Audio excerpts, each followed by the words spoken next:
말씀은 신명기 25장 2절에서 3절입니다.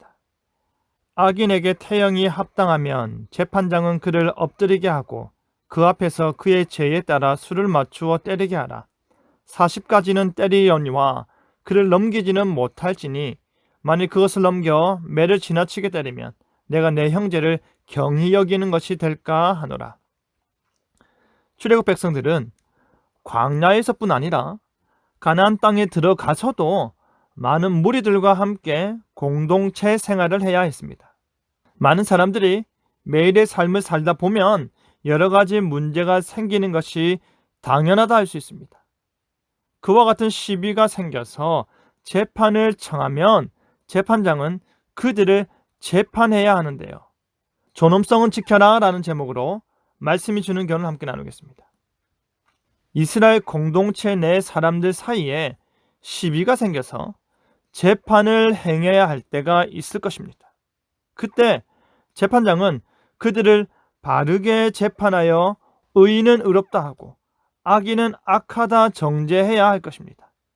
재판장은 사심 없이 온전히 재판해야 하는데 죄 없는 의인에게 없는 혐의를 뒤집어 씌워 죄인으로 만든다거나 과도한 형벌을 가해서는 안 되는 것입니다.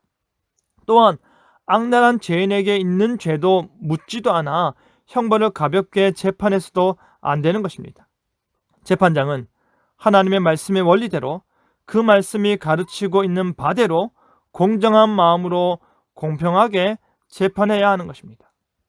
재판장은 악인에게 유대 전통에 따라 태형을 집행할 수 있었습니다.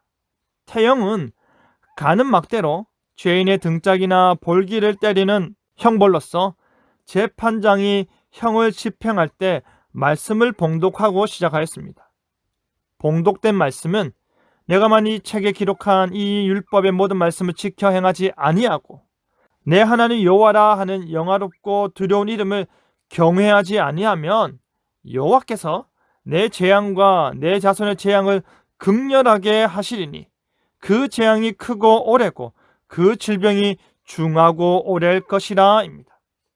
이 말씀이 봉독되고 나면 죄인을 향해 준비된 매로 죄인에게 형벌을 가하였습니다. 그리고 모든 형벌이 다 가해지면 그러나 주께서도 자비가 충만하셔서 저들의 죄를 사하셨느니라 이 말로 마쳤다고 합니다. 형벌은 죄의 경중에 따라서 그 죄에 합당하고 적절하게 주어져야 했습니다. 하지만 아무리 심각한 죄악이라 하더라도 그 매의 최대치는 40을 넘기지 말라고 합니다. 그것을 넘기는 것은 매를 지나치게 때리는 것이라고 말하는 것입니다. 죄악에 대해서 엄격하게 심판하면서도 그 심판이 잔인성을 띠지 않도록 그 형벌의 수를 제정하는 것입니다. 그래서 심판하는 재판관이나 형벌을 직접 가하는 집행자들이 오히려 그 잔악성이 드러나지 않도록 하는 것입니다.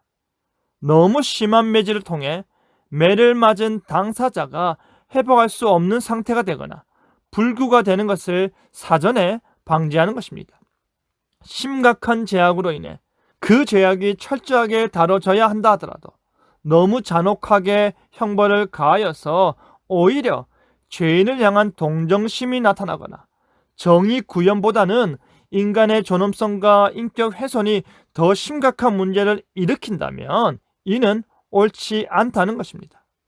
비록 범죄자라 할지라도 기본적인 인권만은 보호되어야 하는 것입니다.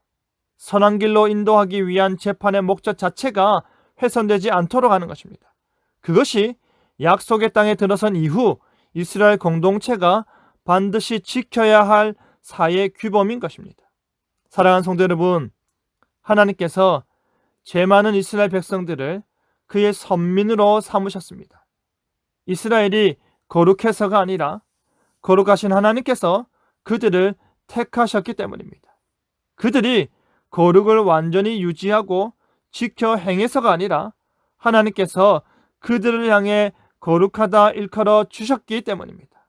그러니 아무리 심각한 죄를 저지른 죄인이라 하더라도 그 사람에게 형벌을 가할 때에 그의 인격과 존엄성만은 지켜줘야 하는 것입니다.